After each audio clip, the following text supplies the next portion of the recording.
Okay, there's a first time for everything. I fell asleep in the 3rd quarter. I thought this game was over, and I was like, "You know what? I'm gonna catch a nap." I am so lucky that my girlfriend moves around like a clown sometimes with her, loud ass motions because I would've slept for the next 8 hours. In fairness, very boldly, I proclaimed that the Toronto Raptors have won this game. Do you know when I wrote in the description the Toronto Raptors have won this game? Um, Before the game. That's when I wrote it. I think the score was like 6-2. I was like, okay, Scotty's alive. CMB is starting. Jakob Poeltl's coming off the bench. There's no way in hell we are losing this game. And then yet, as I slept like Sleeping Beauty on the couch, I had to go back and watch the game. Sorry, guys. Like, I had to move the live up 20 minutes because I had to catch up on the 20 minutes of the game sorry, not 20 minutes, the 14, 15 minutes that I missed. The Raptors allowed this to be a 2-point game. There's a few things we got to talk about today. Number one, a win is a win. Okay, cool. The Raptors won this game. It was on the road. It's against a pretty tricky team that you don't really know how to scout for right now because they have a whole bunch of new pieces that are integrating in new and different ways. Okay, let's talk about that. The Toronto Raptors did win this game. They did hold the lead pretty much the entire way through. They bent, but they did not break. Okay, cool. That's a positive. We can talk about that positive. We can talk about the positive, which is this team tries so hard, and I love it. I love it. I love the fact that they are all hustle, all energy, all the time. I loved that part of this game. I did like from what I could gather in my completely sleep deprived, hadn't slept for 40 hours state, I found myself a lot less annoyed with Emmanuel quickly today. Personally, I mean, not perfect by any means, but definitely a player who, tried to make the right play, tried to get off the ball a little bit better. So I like that. I've been asking for that. So I'd be crazy to not celebrate it when it's happening. I think that's a positive. I think another positive is just the Raptors defense overall, like the efficacy of it, forcing turnovers and all that stuff. Like, I mean, it's contagious. You see Jamal Shed getting involved, you see Jacoby Walter getting involved, CMB coming back. It's a huge part of it. But also, guys that you don't typically associate with defense are picking up on defense. I do believe defensive energy is very contagious, even if defensive talent is not. You have Brandon Ingram crashing the glass. He's trying on both ends. You have RJ Barrett pressuring. You have Emmanuel quickly getting very, very comfortable pressuring further away from the basketball, which is very good. I didn't love the turnovers from Scotty, but a lot of those turnovers were just like, okay, Grady doesn't quite make it, kind of hits, it's just a little bit of, you can tell these guys have not played a game in a week, and it was just a lot of rust. But that being said, the Raptors were trying to speed up a lot. And I think in part the reason they were speeding up is because at one point they had forced 11 turnovers in the first quarter and they were up by 2. You're gonna look at the box score and you're gonna say Scotty Barnes, 6 turnovers, 5 assists. That's no one's definition of efficiency. You're gonna look at the box score and say 5 of 14 or whatever Scotty shot. That's no one's definition of textbook efficiency. And it's not. You'd be fair to say Scotty had some really, really bad moments today. But also, huge, huge catalyst on defense. Huge catalyst. We'll look at 1 minute of Scotty Barnes' defensive film in this game. Well, it's not even 1 minute, it's like 30 seconds, but it's what he did in 1 minute. And it's just like everything that he is able to do in terms of rushing the other team, speeding another team up when, Nick Richards catches the ball in the post and it's RJ Barrett, but then Scotty Barnes suddenly comes over and Nick Richards is like, what do I do? And RJ Barrett's able to poke it away. Splitting the double team between, Scotty Barnes and CMB, and then suddenly it just gets poked away. So the Raptors, they did their thing on defense.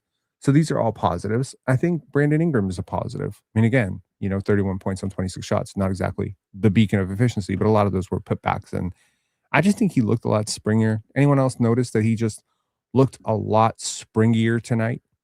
I think that's a positive. We've heard all year that, especially from Brandon Ingram, but also I've heard it from people close to Ingram. He's not right yet. You'll see later in the season, he'll be better. And you know what? Going back to last season, watching a little bit of BI from season before, I'm like, this definitely is not the best Ingram I've seen, right? This is not the quickest, twitchiest athlete. So the little twitch and quickness that he has, the burst that he has, especially when combined with his already really, really high skill set for a guy that size. Plus, on top of that, like the shot making and just general like size of him at 6'9" with a 7'3" wingspan, yeah, that twitch is going to matter in terms of getting separation. There's a few times tonight where I feel like he forced it. He lost the ball, kind of went up, just kind of made up his mind a little too early. Not really in love with the process of some of the shots, but man, the Raptors needed him so badly tonight. And honestly, he just looked a little bit, there's a little bit more pep to his step. And he's talked about it throughout the season. He's like, some days it's like that, some days it's not. It's still a journey, still a process. I personally don't care. I don't care. This is a game in February. It's against the Bulls. You won the game. Do I care that Brandon Ingram is playing his best basketball right now? No, I don't care. I care very much that he's playing his best basketball in 2 months. And I think that's where this conversation needs to go into, like, what is this building up to into the playoffs? And that brings me to my best thing that I saw today, which is the Raptors benching Jakob Poeltl. Now, this is a good question. I was actually very curious how Yak's return and CMB's return would impact Trace Jackson Davis. And it's interesting to see that Trace Jackson Davis has been relegated to third string. I think the Raptors might have to explore that one of their biggest weaknesses, and one that they are not going to be able to consistently overcome, is that their shooters can't shoot very well right now. And that when they can't shoot, they can't do much else either. See, Trace Jackson Davis is not a shooter, but at worst case, he is a very positive rebounder and a capable defender and a really good passer, and he's tough as nails. It's one thing to be less skilled than another team, which, cheat sheet, the Raptors were less skilled than the Bulls tonight. They were better than the Bulls. They are a better team than the Bulls. But if you just look at the skill sets across the board, Gershon Yabusele, right, Jalen Smith, Josh Giddey, there's a lot more ball skills on the other side than there is on the Raptor side. Anthony Simons, like, you can go down the list, Colin Sexton, and take a look at, where this is heading for the Raptors. Honestly, it's heading in a good place. The Raptors are getting healthy. They're starting to pick up wins that they're supposed to win. They lost the Detroit Pistons in large part, I believe, because they had to start Jakob Poeltl. Jak is very defensively compromised. Chilltown Hoops, shout out to Chill, on Player's Choice yesterday, asked me, Pen, are the Raptors better without Jakob Poeltl? And I'm like, no, they're not better without Jakob Poeltl, but they are definitely better without unhealthy Jakob Poeltl. And I think that that's where, until Jakob Poeltl is able to hold his weight defensively, he is not good enough offensively to be a pylon defensively. It's just not possible. So let's take a look quickly at the box score here. Brandon Ingram with 31 points, 11 for 26. Made some threes. I still want to see that three-point volume go up. Emmanuel Quickley, the guy who has been brought here to shoot threes. Like, that is his his one main thing that he's supposed to do. And he goes 0 for 4 tonight. Scotty goes 0 for 1. RJ goes 1 for 3. That's how you shoot 30% from three. When your three-point shooters, A, the guy that you're paying $32 million to shoot threes and space the offense, only takes 4, and then B, makes none of them, that's how you get to 30%. Because if Emmanuel Quickley goes, 6 for 9, okay, that's ambitious. If he goes 4 for 9, your percentages look very different tonight. You almost approach league average.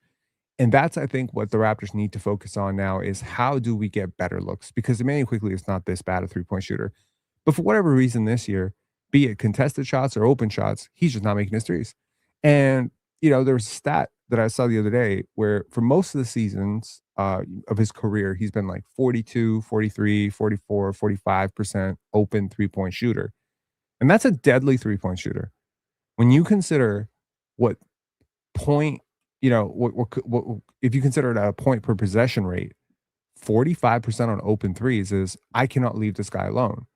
But 37%, that's barely a point per possession. Now I can leave you alone. And no one is leaving Emmanuel Quickley alone. No one is necessarily waving Grady off the line, but they are not lethal enough to provoke the type of panic you need in order to get the wide open lanes for everybody else. So it's just an engine, or it's like a team where one thing is supposed to do something for another, and that one thing that's supposed to do something for another, be it Grady and IQ, is just not doing that thing. Colin Murray-Boyles, good to see him back, man. Great to see him back after that, tough game against Detroit. You really learn to realize like what he brings to this team in terms of defensive mobility, and just how many different schemes that the Raptors can employ with him. He's not an awful rim protector. He's not a great rim protector. He's not an awful rim protector. And the switching, especially against a team with so many guards and so many ball handlers, I think this is very important that the Raptors started him tonight. I'm personally hoping this is permanent. I hope. I don't think Colin is a full time center. I definitely don't. And I don't think it's going to necessarily do anything for Yak's trade value this offseason if Colin Murray is starting over him. But I also think that at this point you might need to save the season from Yak, because the worst thing that can happen for Jakob Poeltl's trade value is if he comes back and we go on a 5-game losing streak and he looks awful and you have to shut him down again. That's when you take the 10% trade value that he does have and then turn it to zero. You don't want to do that. I promise you, this is a vastly superior outcome to that. Either this or shut him down and play Trace Jackson Davis. But anyways, he plays 16 minutes tonight. Geez, mom, how did you spend your $20 million on a backup center who's nearly 30 years old? I don't know. I got 0 rebounds and 2 points, 2 turnovers, and 1 assist. That's what I got. You spent that shit on, bro. You spent $20 million on that shit. I am never letting you go to the ice cream truck again. This is some bullshit ass. Like, you better get me some change. Jakob Poeltl. I can't believe I didn't bring up Jakob Poeltl in terms of like the pluses. Like, awesome. Let us pray that this is a turning point for him. He was a complete dog. Like, whether it was like how he's attacking the ball defensively, offensively, I just love how he plays through contact. I like that he invites contact. I like that he wanted to take the rim off against Jalen Smith, even though he definitely cannot take the rim off against Jalen Smith. I just liked him. Grady is the other side of that coin, man. Grady looked bad. Grady got a haircut and everything. Thought that might help. Nope, doesn't help. Still sucks. We are definitely approaching some dark times with Grady, man. Today I was talking about how lottery picks are definitely assets. At this point, how many of you guys would trade Grady plus like 2 seconds to get Moses Moody on this team? This just is not a great outcome. Like, Grady is approaching like Malachi Brenham levels of awful at times, right? So, glass half full, maybe he turns around later in his career and you get him on a super cheap contract and you have a Denny Avdia situation on your hands where a guy just does not shine on his rookie contract. You give him a super cheap deal and he turns into an all-star. More likely, what's going to happen is all the things that I saw in his Kansas tape that made me have the reaction that I did on draft night, which was so bad. Like, I was just like, no. And I like ducked my head and everyone was like, what a terrible Raptor fan this guy is, to the point where I had to do damage control and start saying nice things about Grady. And, you know, I get the vision. Sometimes it just doesn't work out. I really hope it works out for him. I'm not seeing it though. I'm really not. You can't be this awful defensively and not make threes, man. You just can't. Not in the NBA. On the Chicago Bulls side, you get a nice 20-point game from Anthony Simons with Zippo defense. You get Matas Buzelis with 4 points. That is not a typo. That is who you're building this shit around. Good luck. I mean, I'm not even trashing it. I like Matas, man. I would love Matas on this team. I would trade Grady and like a pick for Matas, but 0 for 7 from Matas from 3. He's been very inconsistent from 3, and he is basically maybe a consistent 3-point shot away from being a low-level all-star in 3 years. But as of now, really, really tough night for him. Isaac Okoro, who was left open way too much, including a possession where Emmanuel quickly just completely waved him off and then abandoned him like 14 seconds before and just never got back to him. Insanity. He had 16 points. This is like the bust reclamation team, you know? It's like this is where careers go when no one else believes in you, right? Gershon Yabusele, no one believes in him. Nick Richards, no one should believe in him. He sucks. You know, Rob Dillingham, he's been given up on. We didn't see Jaden Ivey tonight, but no one, you know, the Detroit Pistons gave up on him. Josh Giddey. I wonder if these guys all do like group therapy, you know, like, hey, man, I'm like, I'm Josh. Hey, I'm Josh. Now, I was a lottery pick and they gave up on me. And, I'm Jaden and I was a lottery pick and they gave up on me. Hey, my name is Isaac Okoro and I was a lottery pick and they gave up on me. Damn, we are I think it's a good way. The island of the lost toys. Yep. But I do have to say, I want to say some positive things about the Chicago Bulls. Hang tight. I get it. I get what they're doing, right? I definitely understand it.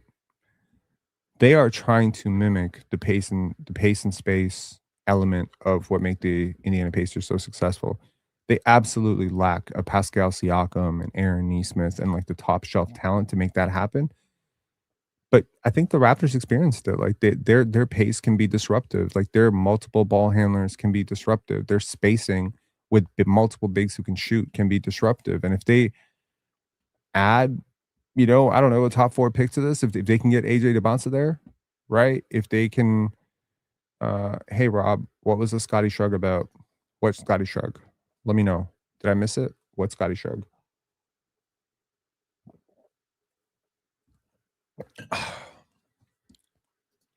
Yeah, man. It's he is a rhythm player. He is absolutely a rhythm player. He is definitely a player who requires, a tremendous amount of confidence, right? So, I don't know. Let's take a look at the team stats real quick here. So, from a team stats perspective, obviously the Raptors shot 30%, but lucky for them, the Bulls also shot 30% on slightly higher volume, but both teams shot 30%. This was not a super fun game to watch in terms of offensive, bucket making. Both teams also shot 42% from the field. Have you ever seen this? Have you ever seen like two teams be so identically mid or identically subpar? Like 42, both teams go 42% from the field. Both teams go 30% from three.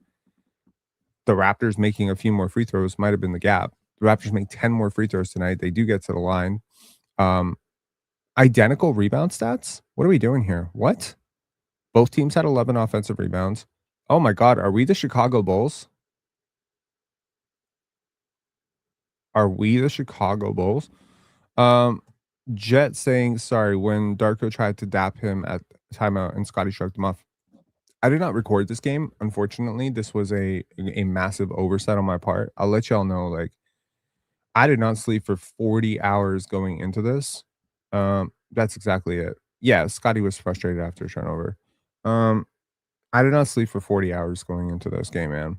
Like 40 plus hours. I think I was like at no sleep. And then I took like a 20-minute nap this afternoon after the panel, and I was just like emotionally exhausted. And I'll be honest, man, the panel the last 2 days has been very emotionally exhausting. We'll take a look at what Swipe has said. It's just like I think it's next level insanity, but y'all can let me know what you thought. And yeah, been working all day, all night to make sure the pen dance is as good as it can be. Tickets have started selling out for certain things, which I'm very happy about. Pen dance is coming up next week, February 27th to March 1st. I'm very excited about it, but also like I set it up so that everything was due on February 20th. And then on February 17th, I realized, oh, February 20th in 3 days. So now I'm just working as hard as I humanly possibly can. And after this live, I got 3 more hours of work to do. Uh, I agree with you, man. Absolutely. Absolutely. Absolutely. Sleep deprivation is dangerous for your mental health. It is. And that's why I wanted to, finish everything by February 20th so that I could actually have a week to regenerate my health, to eat well, to go to the gym, to just show up to Pendants as the best version of myself. We're going to have, like, for years, I have felt like okay dragging a corpse of myself through these events and just been like, it's not going to matter. People are not going to care that I look tired. No, man. I'm a real trendy energy setter, when it comes to pen dance. People do look to me and say, "How does he feel? How does he feel?" That's the event. And unfortunately, I don't love that I'm such a huge part of dictating how my team feels, but I am. When I'm tired, I can't problem solve. Pen dance is constant problem solving. So, yeah. Ryan Alex Harris with my favorite comment. I feel like Swiper has two personalities. I've seen him on his own show, and he acts completely different, kind of strange. If you really want to see Swiper's alternate personality, go see him do a show with like someone that he feels like he has to be on best behavior with. Like go see him do a show with Jason Tim for something. You'll see. Oh, you will see. You will see. Mr. Swiper is very, very, on his best behavior. Look, I said this to Swiper, so I don't believe I'm talking shit about him. I said this to his face. I genuinely do not like people who can be like two-faced. I don't like it. I am me at all times. Why don't you do me a favor? Go watch Man to the Point. Go listen to me in a Raptors Twitter space. Do you know why I believe that this community is so consistently there?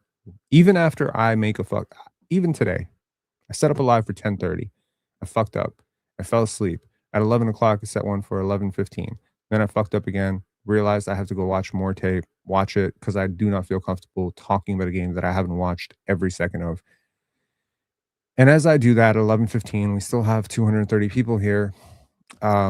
We would have probably had 350 to 400 people here if I'd started this on time, but still, the fact that 230 people rock with me, I believe, is because y'all understand that A, I'm not like I'm not two different people, and also because I'm not gonna come up here and be like, "Guys, I had a family emergency." No, bro, I actually fell asleep, and that's the truth.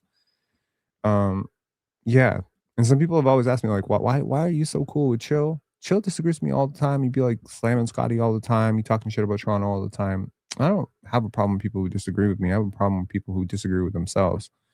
People who are not congruent. I have a real issue with people who are not congruent. So, I said this to his face. Like, I think I was talking about like how I felt like Chill and Jordan were really just good people, and I thought Ox was a good person, even though Ox be pissing me off so much today. And then I think Swiper just logically concluded, he's like, "So are you saying I'm not a good person?" I'm like, "Yeah, you're not. Like, I don't think you're a good person." So, maybe that's just me being a little too direct, and maybe I shouldn't be so direct, but that's who I am. I prefer to be direct and let people know where I stand with them, and that way I don't have to think about what did I say about this person, what did I say about that person. I promise you, man. Like, I mean, I'm gonna turn this into a life sermon, but like, tell people the truth, make it their problem. When you tell people the truth, you don't have to keep track of your lies.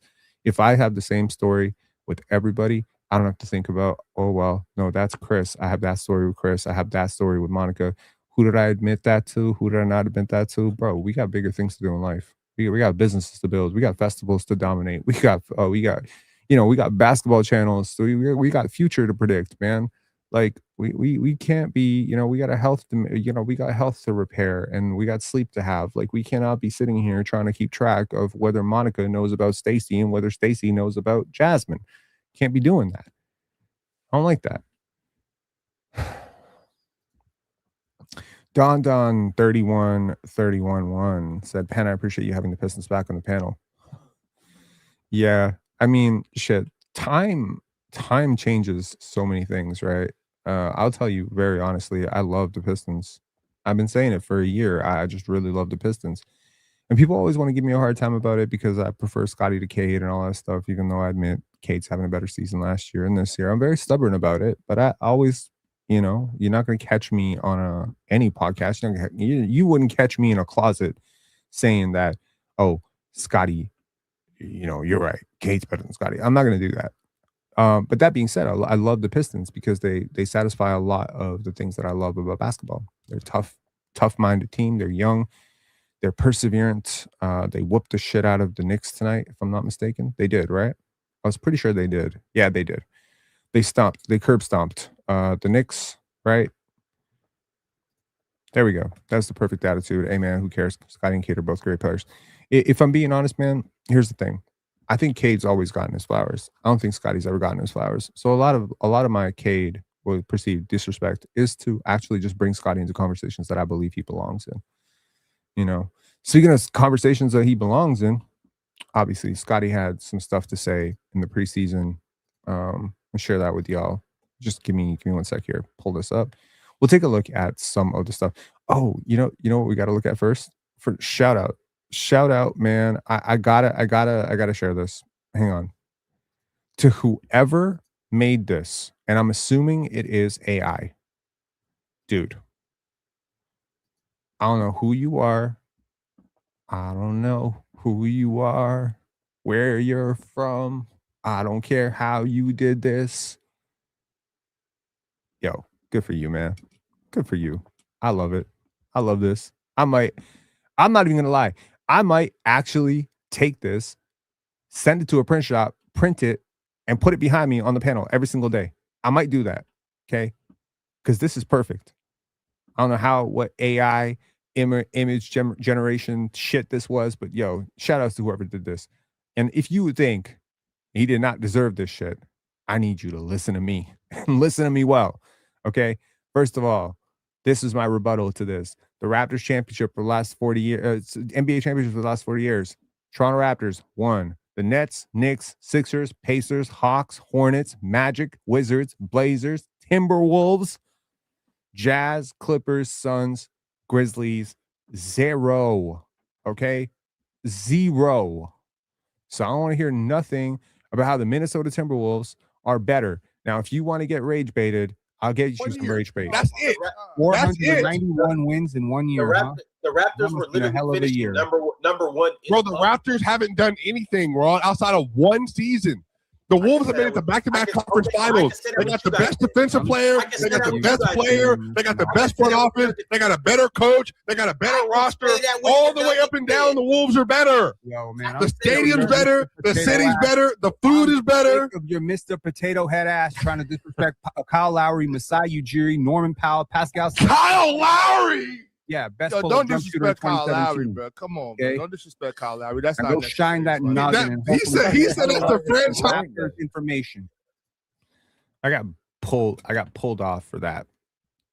But to anybody who believes this absolutely joke ass narrative that the Toronto Raptors were a one-hit wonder, I remind you, they were better the year before. They were on pace to be better the year after. That's the part I thought everyone thought was crazy. Whether you agree or disagree that the Minnesota Timberwolves have been better run, shout out to Tim Conley. I do like some of their decisions. Whether you disagree or agree that the Miami Heat deserve more credit for their roster building, which I do not believe because they're a destination, free agent destination in, no tax zone. And I will remind you that during this period that is highlighted right now, which granted I've gone back 12 years, 13 years, but the conversation was past 10 years. The Raptors did draft Pascal Siakam. They did draft in 2016. In 2016 they drafted Pascal. They got Jakob. They went on a 2-year generational run where they hit every single pick, including the ones that weren't even picks. There was Fred VanVleet, Norman Powell, trade after trade that just hit and hit. And to people who say it's just Kawhi, first of all, two very important things to realize. Number one, hell no, it's not. You do not win that championship without Danny Green. You do not win that championship without Kyle Lowry. You don't win it without Pascal Siakam. You don't win it without Masai Ujiri. You don't win it without so many players. Marc Gasol, to me, is the game changer in that Philly series. You don't have Marc Gasol, you lose that Philly series. So you're not even in conference finals. Now you're a joke because, oh my God. And the narrative would change so fast. It wouldn't be the league gifted you. Who traded? Help me understand this. Who traded Terrence Ross for Serge Ibaka? How important was Serge Ibaka to the Raptors' championship success? The Toronto Raptors deserve so much credit for multiple reasons for that, and I do push back very hard against this idea that it was just Kawhi. One, they deserve credit for building the type of roster. I'm going to actually say three things that I've been kind of like stewing on all day because I was so pissed off. And sometimes I want to say things on the panel, but I can't get the words out because people will just, kind of just jump me. So let me say three things. This sounds a little bit like, saying your comebacks on the ride home, but still, I'm going to say them. Number one, the Toronto Raptors deserve credit for building a deep enough roster that they can make so many 2-for-1 deals and still be deep.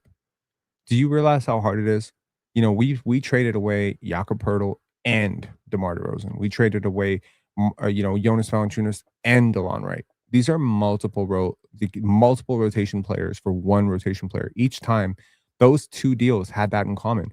A lot of our deals actually had that in common. The reason you were able to trade Terrence Ross and a first, DeMar Carroll and a first, the reason you were able to make these and a first, you traded 4 first-round picks, is because you were hitting on the picks that you were actually making. If you don't hit on the picks you're making, there's no Pascal, there's no OG, there's no Norm, there's no hope, there's no future, there's nothing. You were able to replenish the coffers. The Raptors from 2013 to 2017, 18, to 2019, actually, were just a masterclass in asset management. I'm so happy I got to watch that because it's so much more than Kawhi. So number one, having the depth. Number two, creating the environment where Kawhi felt so committed to a team that he didn't even want to stay with. Do you realize the camaraderie built, the chemistry built before he got here? is what made him want to play through an injury in that Milwaukee series. This was not a team that he felt comfortable quitting on, and he didn't quit on this team. And if Kawhi is all it takes to make an NBA Finals or win a championship, then please tell me how many conference finals have the Clippers been to over the last 5 years? My bad. Paul George is definitely a second star. He definitely had him. James Harden is definitely a second star. He definitely had him. Why has he not come out? Oh, it's because the East is weak? No. The Raptors had one of the toughest finals runs ever prior to the Golden State Warriors. They were not favored by anyone to win a championship at the start of the season. In fact, most people thought they would be like fifth runner-up, fourth runner-up. The fact that they won a championship is a testament to Kawhi buying in, but also the infrastructure that existed around him. And number 3, let me give credit to the Raptors front office for actually pulling the move. It is so easy, and I think we've seen it since they won the championship, to justify complacency, justify running it back. Yes, the Raptors got embarrassed by LeBron year after year, but LeBron had left. If the Raptors had chosen to take on the same idea that DeMar DeRozan had in his head, the boogeyman is gone, he's out west, let's run it back, let's give this one more chance. Not only do you miss out on Kawhi, you miss out on possibly your only ring. You saw the stats that I pulled up. How many teams have not won a championship in the last 40 years? The Raptors would absolutely be one of those teams if we don't trade for Kawhi.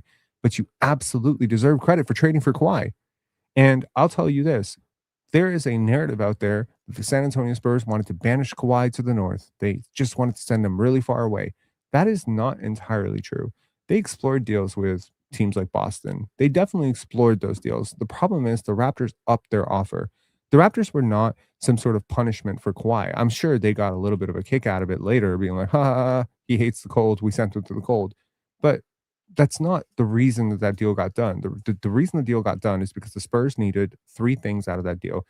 They needed to remain competitive. They needed future assets. They needed a starting center, and they needed a star who could keep them relevant with what they already had. And, DeMar for Kawhi is obviously a huge downgrade, but Kawhi was also in a really bad place. His image was completely destroyed. His stats had plummeted. His health was bad. There was a lot of uncertainty, a lot of drama around him. It'd be like trading for John Morant right now, except Kawhi's a lot better than John Morant ever was. So a little bit like Anthony Davis right now, but younger. And having that kind of distressed asset, and then add in all the the hit pieces that the Spurs themselves threw out about Kawhi, about he's difficult, he's this. Who wanted to trade 4 first-round picks for Kawhi? Nobody. This was the best offer. DeMar, Jakob in a first was a pretty good offer for Kawhi based on where he was. And it was a highway robbery. The Raptors deserve credit for being willing to take a risk that large to blow up something that could so easily have blown up in the Raptors' faces. So easily could have not resulted in a championship. Forget championship. You think if you trade for Kawhi Leonard and he decides to sit out the whole year, you're barely even making the playoffs. And now everyone thinks you're an idiot. You traded DeMar DeRozan for a guy who didn't even play, and then he left? Oh, my God. The Raptors could have had so much mud on their face. They took a very, very, very calculated risk, and it paid off. Do I think they deserve all the credit in the world for the risk paying off? No, because that's not how risk-taking works, and that's not how my brain works. But you do deserve all the credit in the world for taking a calculated risk. I did not believe at that time that DeMar DeRozan could lead to a championship, whether LeBron went to the East, whether LeBron was in the West, or whether LeBron was in Pluto. Like, I don't think that would have changed anything. I think what would have changed is you would have just changed where you lost, because then you would have lost to Golden State, or you would have lost to, Philly, or you would have lost to Milwaukee, or you would have lost to Boston. You would have lost to somebody else. I promise you. With DeMar DeRozan, a loss is inevitable because he's such a defensive liability, and Kawhi is not, and Danny Green is not. So I think the Raptors made a great move there, and for people like Swipa, to come up there and just try to diminish what the Raptors did because it's so lazy, it's so stupid, it's so arrogant, it's so dumb. Like, I watched this team. You're not going to tell me what happened. I studied this team. I covered this team. When that whole thing was happening, I was here. You were in Denver. You were doing nothing. You weren't watching this team. You weren't watching this team. You were consuming this team through highlights and TikTok clips and stuff. You weren't watching this team. So how are you going to tell me what happened? Now, it's one thing, when people say, well, Swiper and Penn get really mad when people tell them about their teams, but, they'll be telling Ox about his team. Well, it's probably because we watch Ox's team more than Ox watches his team. I don't know. Maybe we do. Maybe some people watch Ox's team more than. Now, I'm not going to claim that I watch more Sacramento Kings than Ox, but I certainly keep up to date with the Sacramento Kings. I can definitely tell you about their draft picks a little bit better than he can. So, I'm just saying it's not one rule for all, but yeah, that conversation was very frustrating. And it's frustrating because I don't even think he believes what he's saying, and I've heard him pull this off multiple times. Every time the GROAT debate comes up, he wants to dismiss Vince, dismiss Kyle, and just throw it all to Kawhi. See, for Swipa, everything comes down to like one person. It always has to be one person, right? It's Jokic. His whole coverage on Denver is Jokic, Jokic. And then when Jokic is out, it's like Jamal, Mal. It's one word, one syllable, one player. That's the whole fucking mentality. And everyone is either helping that one player or dismissing that one player. And then when the team is winning as a team, then he becomes like pom-pom waving Mr. Potato Head for Denver. And that's cool. I'm not saying anything about him right now that I wouldn't say to his face. And that's why I feel very comfortable saying what I'm saying right now. I do not appreciate this disrespect towards what the Raptors did, because what the Raptors did is something very incredible, and America has been trying to take it away from them ever since. They've been trying to dismiss it. They've been trying to wash it down. And you know what? I don't fucking appreciate it. And as it pertains to NBA coverage, bro, this is storytelling, and you do not want to get into a war of stories with me, because you will emerge from that storytelling conference a very broken man. I definitely think the storytelling is real, man. Some people might be very big LeBron fans, but you'll notice that a lot of people over the last, I would say, week. So we talked about it Wednesday last week on the panel. We talked about how potentially, LeBron being kind of business as usual about the All-Star game has taken a little bit of the competitive juice out of the All-Star game. Triggered a lot of people, pissed off a lot of people. And then suddenly, I talked about Kobe's influence. And I said that a lot of these young players don't really fuck with LeBron. They prefer Kobe. And I think that's what's going to save the league, is that a lot of these young guys like Scotty and Cade and all these guys, like they really, really grew up admiring Kobe a lot. They really embrace that Mamba mentality, compete, stick with one franchise, make it work with one franchise. And, Shea has said Kobe's his favorite player. Scotty said Kobe's his favorite player. Like these guys, it's not it's not a shock, right? And so you look at that, and now you see Kendrick Perkins talking about it. You see, Barack Obama talking about it. You see Ryan Clark talking about it. I'm just like, oh my God, what have we done? Listen, I have seen Dwayne Wade respond directly to something I have said. He has said, some people are saying, people always respond with shit that I say with some people. They always do that, right? Some people are saying Fred VanVleet is selfish. No, bitch. I am some people. I am the person saying it. I popularize the take. Some people are saying, the Raptors locker room is toxic and that Scotty is suffering. No, I am some people. Me, I'm some people. Some people are saying Chris Bosh is closer to Anthony Davis or whatever. Nick Claxton is closer to Chris Bosh than Anthony Davis is to him or whatever. Yes, that's not some people. It's me. I don't speak for a generation. I am not plural. My pronouns are not they, them. I am not different people. I am one person. And I guess I'm not a big enough person in the space for people to address me directly, because I'm saying Kendrick Perkins says. I believe that when I hear somebody say something, I just say that person said it. Kendrick Perkins said, Swiper said, Ox said. But when it comes to my shit, it's always some people are saying. So, I don't know. Don saying, can I ask why Fred is selfish? Just wondering. I don't even know if he's selfish anymore, but, in his final year with the Raptors, he was very contractually focused on himself, his numbers, and he didn't really care. Like, yeah, he didn't really care about, his younger teammates. He threw people under the bus when things are not going right for him.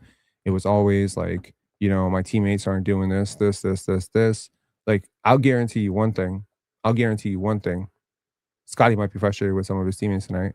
There's no chance in hell. I would bet every dollar I own that Scotty Barnes is not going to come out into a podium today and be like, my teammates need to do a better job of catching my passes. That's never going to happen. Do you know why? Because that's how you destroy team chemistry. That is how you become an L person. You know what I mean? Like a human walking L, right? When you take things that you like, God gave you big shoulders, carry some shit, like that's how I see it. You're the franchise player. Guys are not catching, Scotty would take it on himself. You'd be like, you know what? If guys are not catching passes, I need to talk to them, figure it out another way. That's what you want from your leaders, right? Since you're here, Don, I will say this. Like, that thing that happened with Beef Stew, like last week, right?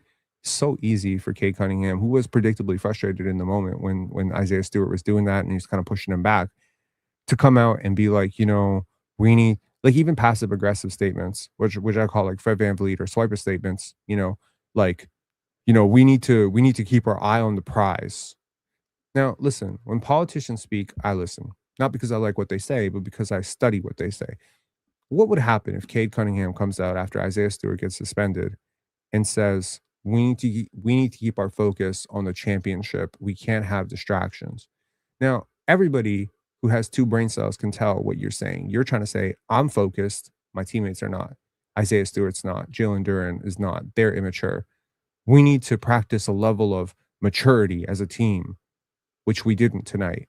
Yeah, you're being slick because you're basically saying they're not mature, but I'm mature. But that's not what Cade did, actually. What Cade said is, yeah, I'll pay is fine. That's my brother. I'll rock with him. I wouldn't trade him for anybody in the world. When the whole world is trying to call Isaiah Stewart a crash out and a bad dude, Cade comes to his defense and says, no, he's a great dude. He's a good dude. He's the type of guy that I would rock with. He's the best teammate ever. That's what you need, man.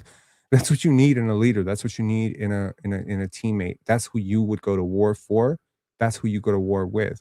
Y'all, like, a lot of people want to say Isaiah Stewart just like went crazy because, he's crazy. He did not go crazy because he's crazy. He went crazy because someone took a swing at his little brother. And you could disagree with it. I disagree with it, but I understand it. There's I don't want to say the word. It's an S word that starts with a U, SUIC. Okay? Y'all can spell? You know what I'm saying? Okay. So they say there's two types of things in society that lead to that. Okay? Basically, if you are a normal person in society that is perfectly integrated within your family and your social circle, you will never do that. Okay? There's two reasons that you would do that typically, is when you are too unintegrated or when you're too over integrated. So the extreme emotions come out in the extreme despondence, the extreme, depression or whatever. It's not depression. Like a person who is a freedom fighter for their country who decides to do that to free their country, that's over. A person who dives on a landmine to save their soldier, that's perhaps over. But then a person who decides that they don't have friends and they don't have family and they feel lonely, that's the under. So I think good teams tend to be veering towards over. They're overprotective. They're overconnected.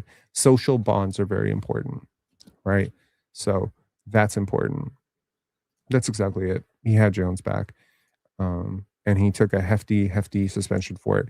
Let's take a look at some of the Raptors stuff tonight. Not a full game worth of stuff, but hey, man, when you feel bad about your life, just remember it could get worse. Okay, so first of all, I want to make sure this is muted.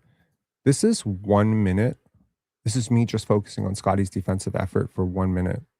Watch this. Picks Josh Giddey. Right. Runs the floor. Boom. Next play. Picking up Josh Giddey, full court. Okay. At the half mark. Here, Nick Richards gets around the screen. Giddey is going to try to slip through this, split the double. Scotty says, Giddey loses his handle because CMB and Scotty basically close the elevator on him. You could say this is I'm not crediting Scotty with this. I'm saying this is Scotty Barnes' defensive impact, right? Because if he doesn't recover around this screen, if he doesn't get back, then Josh Giddey is probably going one-on-one against Colin Murray-Boyles, which, I mean, I trust Colin. Look at Colin's ability to stay on balance here. This is funky technique, man. This is scary technique. Like the ability to just look at, okay, do me a favor on this play. Just look at Colin Murray-Boyles' feet. Okay. So here are his feet trying to cut off the drive because he expects him to be going left. Now, when Giddey turns and decides, no, I'm not going that way, I'm actually going to go down middle, look at how he's able to stop and change his momentum and still contest. Do you realize If that is RJ Barrett, no offense to RJ Barrett, he's going right through. If that's Jakob Poeltl, he's going right through. These two, specifically these two, are so good at changing their mind before, as they see you change your mind, they change their mind. The reactivity is crazy. So here's Scotty and CMB force this turnover, and it results in a nice clean bucket for RJ Barrett.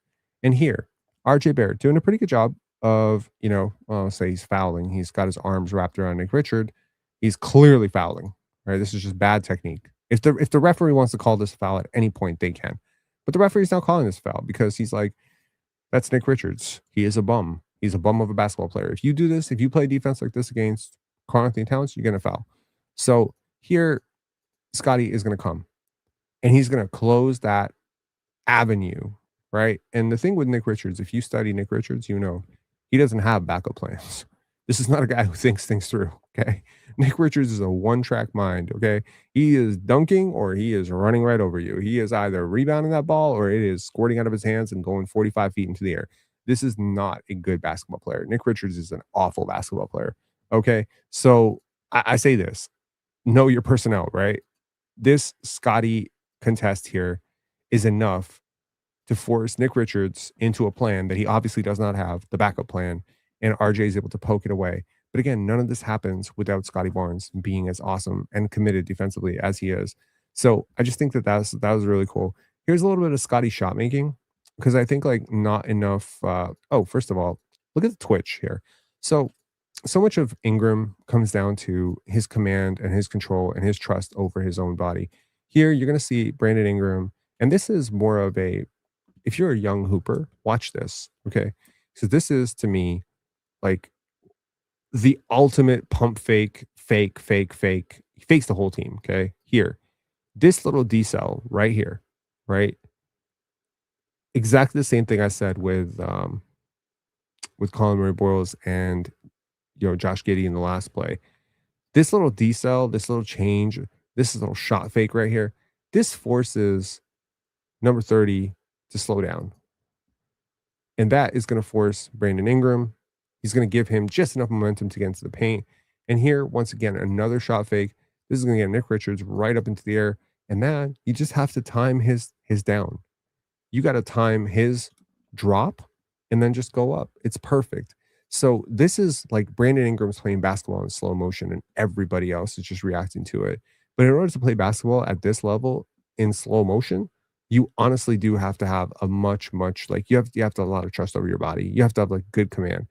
Look at the defense here. Everybody participates. This is a team defensive possession here.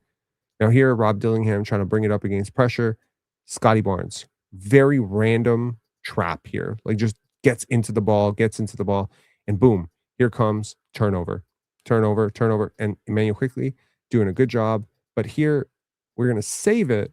And here, no, you can't get it. Jacoby Walter takes it away. And here, up and foul. This was one of my favorite possessions of the entire game, and nobody scored at all. And I said, I love this team, and I do. To the people who say Scotty Barnes can't score, how many times does he have to prove you wrong? Like when Scotty's going right, this shot has to become the next step. Like this shot becoming automatic at his size with his balance is, it's going to be really tough for like anybody to slow him down. And again, I'll go back to Cade for a second. This is something Cade does really well. Play with pace, play with, the kind of control, the ball control. The difference between Scotty and Cade is just way, way, way more in control of his handle at this point. It's not that Cade's a better athlete, because he's not. It's not that Cade's bigger. He's not bigger. He's not stronger. He's not a better athlete. Scotty's upside remains very much MVP. And plays like this do prove it. Right here. You have a pretty decent defender in front of you. Flip, dip, past him, through, and boom. Right? This is the shot making that we dream of, really, with him. And here, kind of a cool moment against Gershon Yabusele. Backing up, Scotty Barnes. And this is Scotty playing with a little bit more pace. And again, every year I see more and more possessions like this from Scotty. Here, we do see the handle getting fluid. Now, at what point Now, this is another thing. This is another Cade thing, right? The ability to go from the handle to the shot without the hitch and the projection is also a very important thing. To those of you who know and have followed this channel for a while, you know that one of my weakest things as a basketball analyst is training. I've never trained players. I've never had a trainer. So for me, it was very important over the last 3, 4 years to talk to as many of the good trainers in the NBA as I can. And that was Craft Athletics, and that was Brian Inge, and that was Brian Macon, and that was a lot of people that I've talked to. Shout outs to Eric. And all these people have given me wisdom in terms of Kadur. Kadur is another guy. You know, these are some of the best people in the world when it comes to this stuff. They train NBA players. So I picked their brain on like, what is it that I should be looking for in this situation? Here, this is the training coming through. How do you go from this to shoot? Is there a load up like RJ Barrett? Are you dribbling and then you're shooting? Or are you able to flow from dribble to shot like Steph Curry? Your ability to go from one to the other, your ability to go from offense to defense without the stall is going to change your outcome as a basketball player. Your ability to go from dribble to shoot, or from dribble to pass, or from pass to shoot, these like momentary things, your ability to decide quickly and to move your body accordingly in a fluid manner, which is deceptive to the defender, is what determines your outcomes offensively. So here, watch this. It's still not perfect. It's not perfect. We still need to speed this up a lot. If you watch this in real time, but it's a hell of a lot faster than it used to be. Like, we are moving in the right direction with the Scotty jump shot and the Scotty offensive game. I think we're definitely moving in the right direction with this. So that's great, you know, overall. At that size, you don't need to be perfect, right? You definitely do not need to be perfect at that size. User, I'm not going to read the rest of that. Next step for Scotty must be counters in the mid-range. I think a similar offensive leap is Kawhi. Yes. That is a very astute observation. I completely agree with you. Kawhi Leonard was, a lot of people consider it like outlier skill development. Now, in fairness, Kawhi came into the league as a much better three-point shooter than Scotty, and I think that is probably the biggest gap between those two players. But the difference between Scotty and Kawhi really is Scotty's so much better at handling double teams as a passer. You can't really double team him. So that's why the potential remains as high as it does. That's why I remain as high as I do on Scotty, because at his size, I understand the things that are missing in his game. Believe me, I'm not oblivious to it. I think Bleacher Report just ranked him as the 21st best player in the world. I'm just like, oh my God.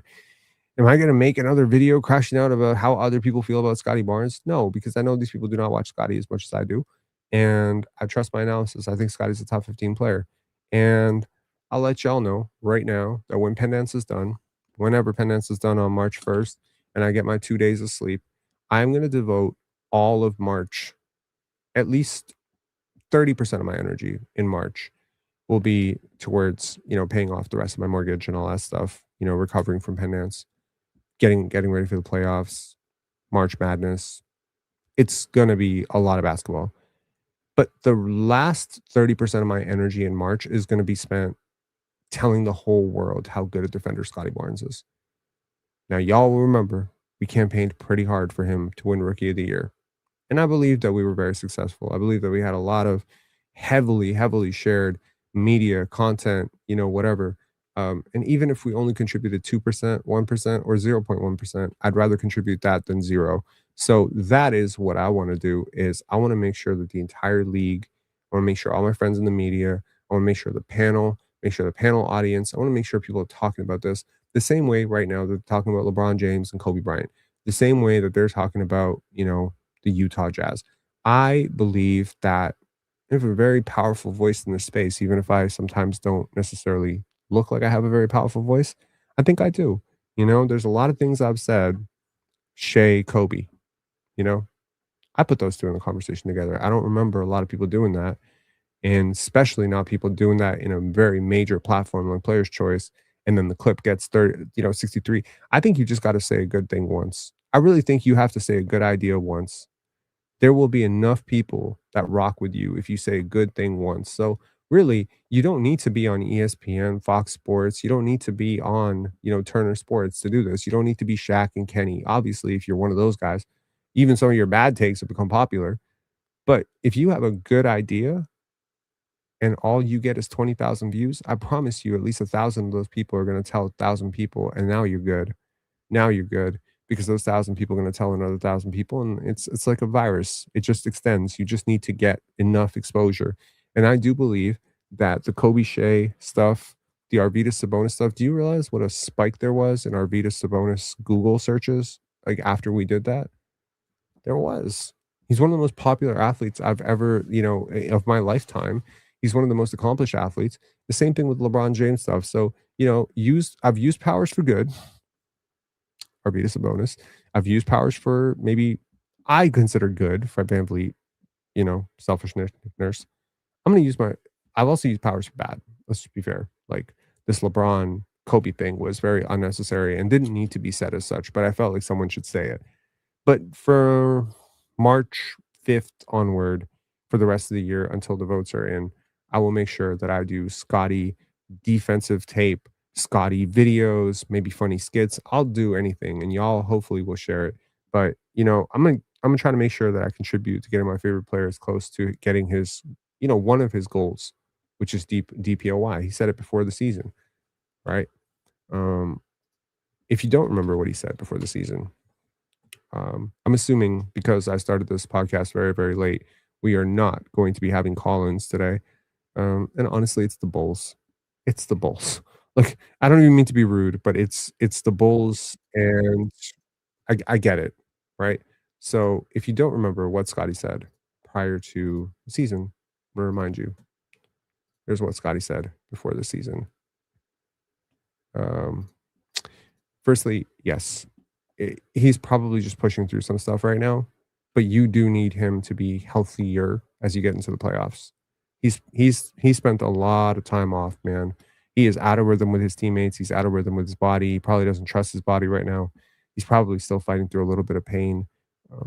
I totally understand why the Raptors are going to bring him off the bench.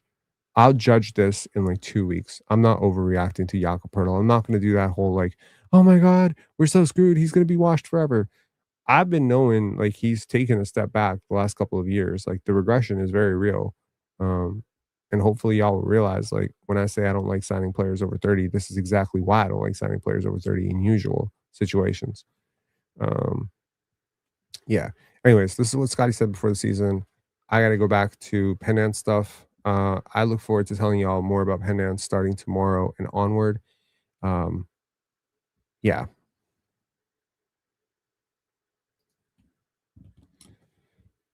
David saying, I enjoyed the podcast, but I'm quite tired and look forward to watching the next game to be played by the G League. Windy City Bulls at an NBA Sunday versus Bucks Raptors. Yeah, absolutely, man. The Raptors have a pretty easy schedule coming up, and they need to capitalize on it for sure. Would you invest in Walker Kessler? Not really. I don't. I mean, I understand it, but if it takes 25 million, like, I just don't think so. All it takes is I actually understand this reference. It's a reference to the Dark Knight and Joker. Good for you, man. That's a good pull. I was watching a video essay the other day on the Joker, and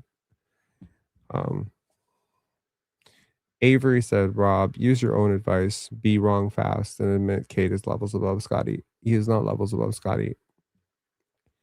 His handle is levels above Scotty, but that's not all there is to basketball, man. His passing is not levels above Scotty. His defense is not levels above Scotty. How can he be levels above Scotty? I'm sorry. No.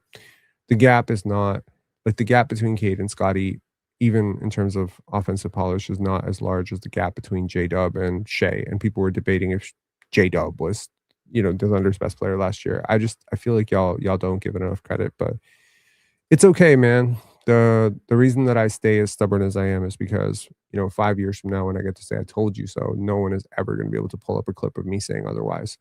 My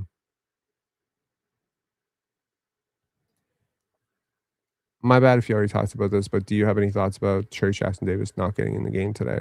I don't really have too big a problem with it. I think with bigger teams, you're going to need to maybe look into him a little bit more. And I would definitely explore playing CMB on the perimeter and getting a little bit bigger. Because I do think the Raptors, like I alluded to it earlier, I do think the Raptors just play smaller than their opponent far too often, and they're not skilled enough to make up the gap. You're not playing small with Chris Paul. You're not playing small with, Steve Nash. You're playing small with Jamal Shed and Emmanuel Quickly. Like, you're not doing yourself favors here. So I think that that's a problem. Anyways, okay, I'm out of here. This is the last thing I want y'all to see. Hopefully, get y'all hype. Peace. Scotty, you want MVP, man? I'm gonna try. I'm gonna try my best. I want it all. I'm trying to win everything. I want to make it to the playoffs. I want to be MVP, first team defense, D-boy. I want it all. Like we striving for greatness this year, man.